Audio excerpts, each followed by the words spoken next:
اور audio leaks کے معاملے پر جوڈیشل کمیشن تشکیل دے دیا گیا ہے اور سپریم کورٹ کے سینئر جج جسٹس قاضی فائز عیسیٰ کی سربراہی میں 3 رکنی جوڈیشل کمیشن تشکیل دیا گیا ہے۔ راجہ محسن اعجاز ہمارے ساتھ موجود ہیں، ان سے مزید جانیں گے، اپڈیٹ کیجیے گا۔ دیکھیے، آڈیو لیکس کے معاملے پر وفاقی حکومت کی طرف سے سپریم کورٹ آف پاکستان کے سینئر ترین جج جسٹس قاضی فائز عیسیٰ کی سربراہی میں 3 رکنی جوڈیشل کمیشن تشکیل دے دیا گیا ہے اور اس نوٹیفیکیشن کی جو کاپی ہے وہ بھی ARY نیوز کو موصول ہوئی ہے اور اس نوٹیفیکیشن کے مطابق بلوچستان ہائی کورٹ کے چیف جسٹس نعیم اختر اور اسلام آباد ہائی کورٹ کے چیف جسٹس عامر فاروق بھی اس کمیشن میں شامل ہیں۔ یہ کمیشن آڈیو لیکس کی صداقت اور عدلیہ کی آزادی پر پڑنے والے اثرات کی تحقیقات کرے گا۔ کمیشن کے TORs کے مطابق کمیشن سابق وزیر اعلیٰ پنجاب اور سینئر وکیل کی آڈیو لیکس کے سمیت سابق وزیر اعلیٰ اور ایک اور وکیل کے درمیان کچھ مقدمات کی مخصوص بینچز کے سامنے سماعت کے حوالے سے بھی تحقیقات کرے گا، جبکہ سابق وزیر اعلیٰ اور سپریم کورٹ کے ایک موجودہ جج سمیت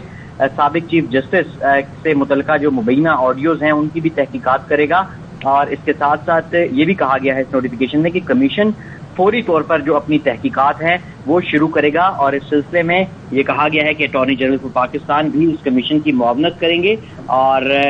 جو وفاق اور صوبے ہیں وہ کمیشن کی معاونت کے پابند ہوں گے اور کوئی بھی جو ہدایات تحقیقات کے سلسلے میں یہ کمیشن دے گا اس سلسلے میں یہ پابند ہوں گے، وفاق اور صوبے کے اس کمیشن کی ہیلپ کریں گے۔ اس کے ساتھ ساتھ دیگر جو آڈیو لیکس آئی ہیں جو معزز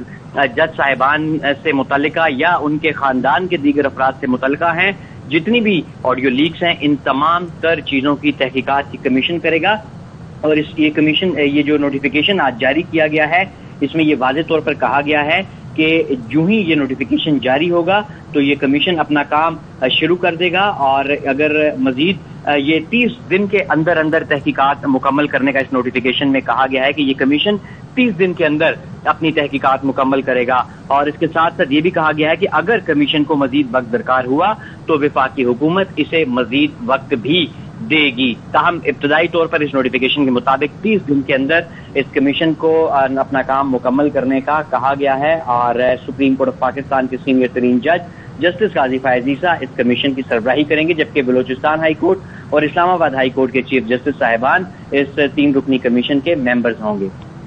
ٹھیک ہے، آڈیو لیکس کے معاملے پر جوڈیشل کمیشن تشکیل دے دیا گیا ہے اور وفاقی حکومت نے کمیشن کی تشکیل کا نوٹیفیکیشن بھی جاری کر دیا ہے۔ کمیشن کے TROs بھی نوٹیفیکیشن کا حصہ ہیں۔ کمیشن سابق وزیر اعلیٰ پنجاب اور وکیل کی آڈیو لیکس کی تحقیقات کرے گا اور مخصوص بینچز کے سامنے مقدمات کی سماعت کے لیے مقرر کرنے کی تحقیقات بھی کی جائیں گی۔ نوٹیفیکیشن جاری کیا گیا ہے اور مزید بھی یہ کہا گیا ہے کہ سابق وزیر اعلیٰ اور سپریم کورٹ کے موجودہ جج کی مبینہ آڈیو لیکس کی تحقیقات بھی ہوں گی، یہ TROs میں شامل ہے، جبکہ سابق چیف جسٹس سے متعلقہ مبینہ آڈیوز کی تحقیقات بھی کی جائیں گی۔